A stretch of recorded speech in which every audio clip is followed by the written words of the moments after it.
We are back on MorningLine. Thanks for joining us. Stephanie Whitt's with us, Executive Vice President of the Beacon Center of Tennessee. It's good to have her on. Thank you so much. You see on the screen, we're talking about reforming Tennessee's public assistance programs and the fact that the Tennessee, state of Tennessee gets about $190 million every year from the federal government for programs for the needy. It's in a block grant. And if you would, just for folks maybe, block grants are what? And you hear that in a lot of it. There's block grants for TennCare. There's block grants in this case.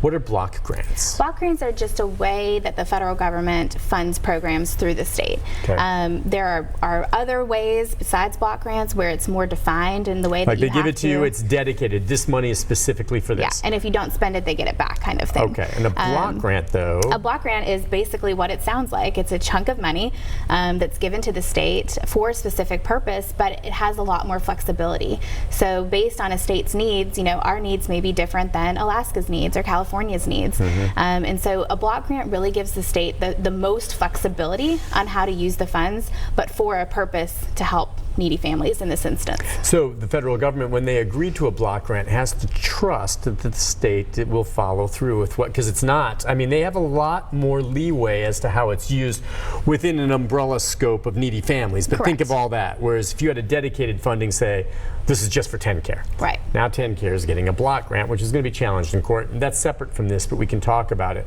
So there are advantages and disadvantages, would you say, to both? Yeah, there's the biggest advantage and opportunity for the state is that you have the flexibility. And so we can really take a look at statewide, what are the needs of families in Tennessee and how can we best help them? Okay, all right. And so the question, and this again, the number's up 7377587. Are you concerned that they have gotten to the point now where they've only spent a portion of it each of the past 5 or 6 years probably? Again, who maybe has made this call? Our current governor has been there and may or may not have been aware of this situation, but it didn't start under him. It would have started under Haslam. Correct. With this money being put into the separate fund, which maybe they call a surplus. Well, the governor's office here, do you think they were surprised, I think they might have been not aware completely that this funding existed, or if they were, maybe they were still looking into different opportunities that were available. And so we are looking forward to going forward, kind of partnering in a way with them and with the legislature to say, hey, this funding exists. We're just sort of, telling you all through this research project that we did.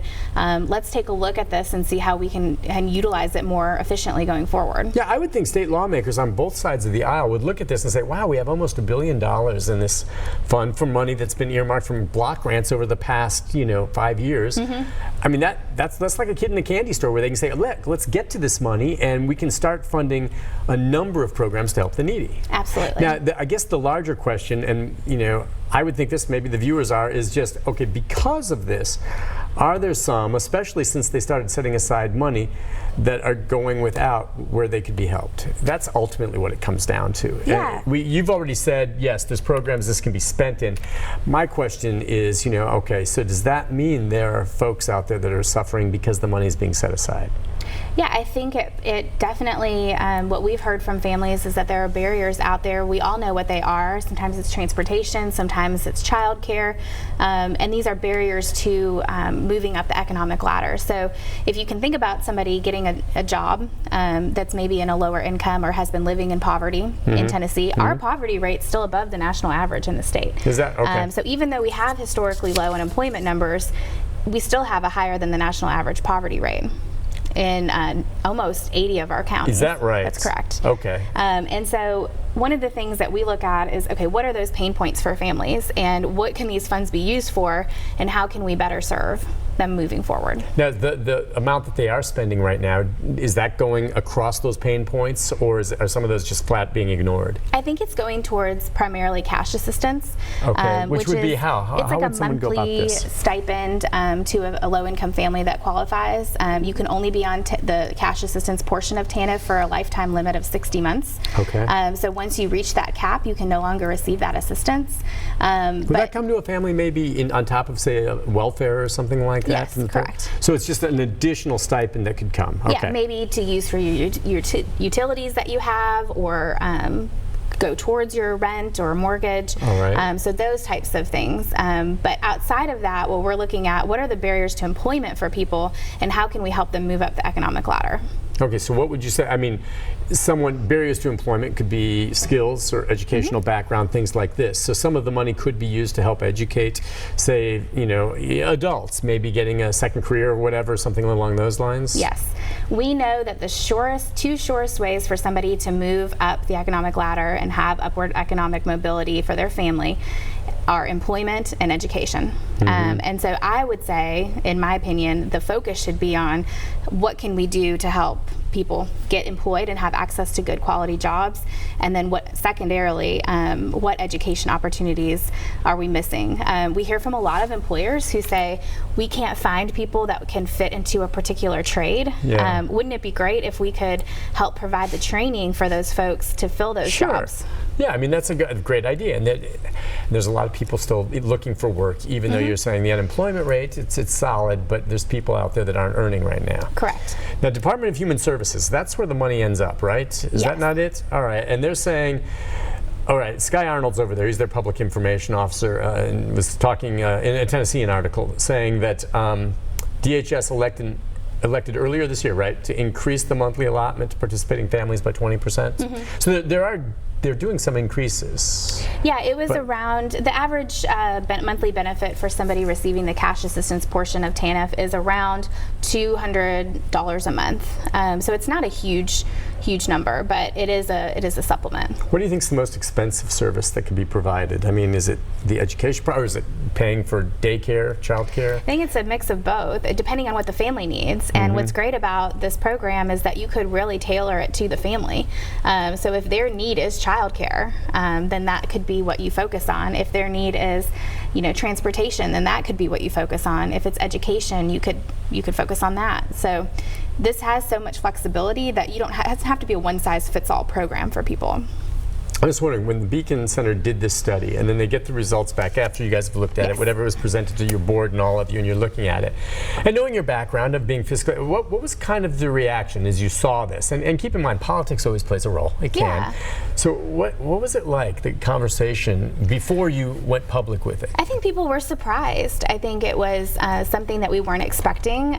We knew that there was a reserve fund of some sort, but we had no idea that it had reached $732 million, because you want about a 3-year buffer for a reserve. So if you're spending $71 million, you want about that 3 times in your reserve fund to be sort of fiscally conservative, and you want to have that set aside.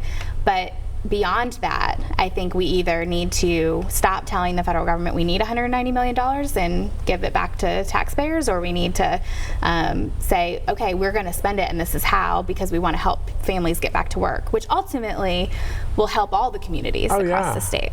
Now, no one's going to say, let's give it back. Right, no. Okay, and it is our taxpayer. I mean, we pay to the federal government. And other states get the same type of thing, correct? I mean, the whole country gets that kind of money. Now, I can't imagine any state saying, oh, we don't want this, you can have this money back. That's just not going to happen. Now, I do worry that, and I don't know if you've ever heard, is it even a realistic concern that the federal government could take note of this and say, hey, look, you're not really spending it all, you're all putting that ton into a reserve, maybe we don't need to give you as much? Could that happen? I think it would be difficult, because I think it would take congressional action at that point for them to look at all the states and kind of see what the spending levels have been. But I don't think it's out of the realm of possibility, and why would we just let it sit there? I think we have a good opportunity moving forward, and let's take a hard look at the program. So when we went to the last break, I mean, I was just saying, okay, this is my thinking. Something else is going on here. Now, in talking to lawmakers and hearing from the governor's office maybe afterward, I mean, have you had any rational explanation besides DHS saying, well, it's just a surplus or whatever it is there that's there just in case? Which to me, that doesn't answer the question. Yeah, there's a surplus, but it's a way more than you would expect to be in there. What's really going on?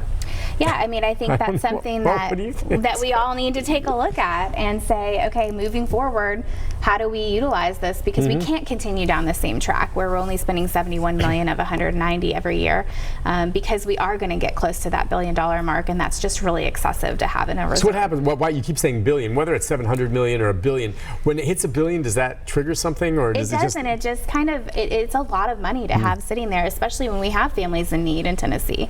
That's an excellent point. Listen, we'll take a break on that, and when we come back, more of our conversation about this. We can take a few calls if you'd like, 737-7587. More with our guest right after this. Be right back.